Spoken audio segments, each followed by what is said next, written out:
మాంసాహారమును మానండి, పరబ్రహ్మను మదిలో నమ్మండి.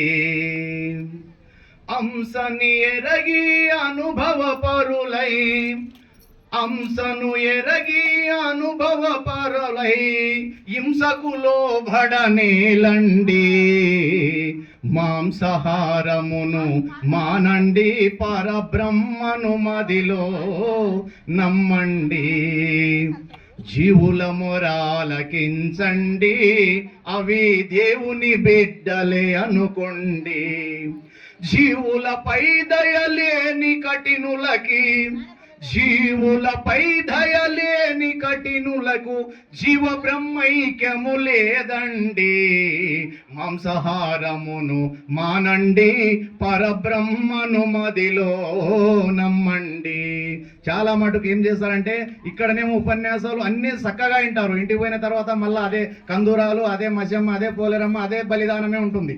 అందుకొరకనే ఇక్కడ చెప్తున్నాడు, జీవుల మొర ఆలకించండి, అవి కూడా మనలాకనే దేవుని బిడ్డలే అనుకోండి అని. జీవుల మొర ఆలకించండి, దేవుని బిడ్డలే అనుకోండి.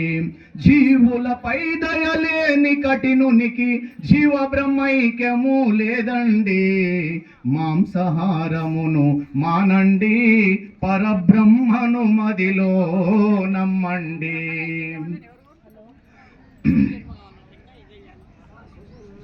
కాయగూరలే జాలండి, ఈ దేహము నిల్చుట కొరకండి. కాయగూరలే ఇంద్రియ రహితము, కావున బాధలు లేవండి. ఎందుకంటే కాయగూరలు మనం కట్ చేసేటప్పుడు విలలాడవు, అవి ఏమైనా రక్త మాంసము కాదు.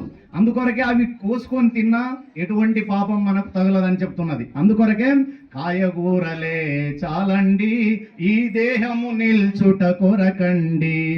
కాయగూరలే ఇంద్రియ రహితము, కావున బాధలు లేవండి. మాంసాహారమును మానండి, పరబ్రహ్మను మదిలో నమ్మండి.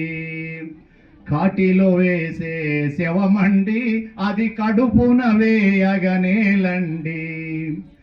కాటికి పోవుట పీనుగయందురు, వాటిని తినుట ఏలండి.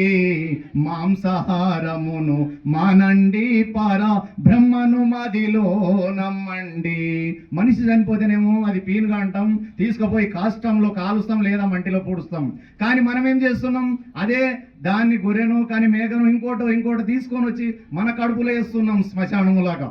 కనుక అందుకొరకే చెప్తున్నాడు, కాటిలో వేసే శవమండి, అది కడుపున వేయగనేలండి.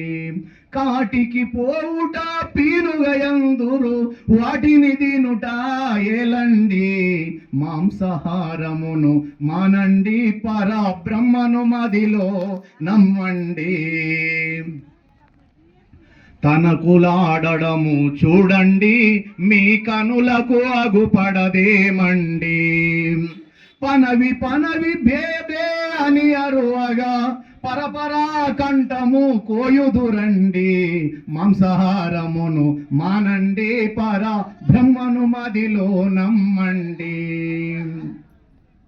కానీ మనం ఏం చేస్తున్నాం, ఎల్లమ్మ కాడనో మల్లమ్మ కాడనో మాంసం కాడనో ఇంకో దర్గా కాడనో తీసుకుపోయి దాన్ని పండబెట్టి ఇద్దరు మనగబడతాం. ఒక ఏడాది 2 ఏళ్ళ మేకపోతుగానే ఉంటాయి, దాన్ని కదలకుండా బాగా అనగబట్టి దాంట్లో నోట్లని నీళ్లు పోస్తాం. ఎందుకంటే మళ్ళీ పాపం తగలరాదని పోసి ఆ గొంతుని విడదీస్తున్నాం మనం.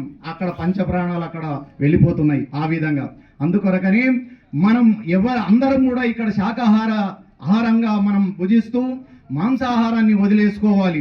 అందుకొరకే కరుణే దేవుని గుణమండి, ఆ కరుణను ముందుగా నేర్వండి.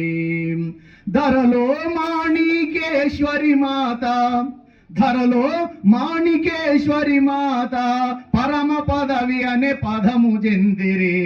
మాంసాహారమును మానండి, పరబ్రహ్మను మదిలో నమ్మండి.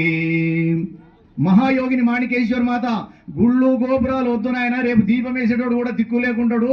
మీరు ఒకే ఒక ఆయుధం మాంసాహారము, అందరూ కూడా ధ్యానం చేసుకోండి.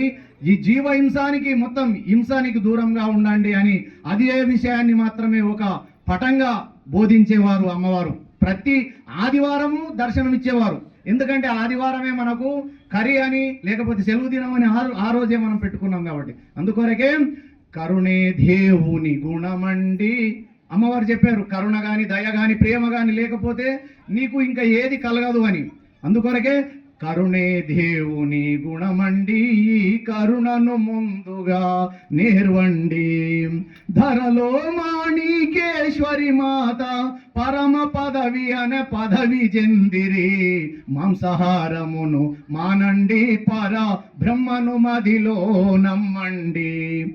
నిర్వికల్ప ఆశ్రమమండి సోమజ్యోతి పీఠమండి.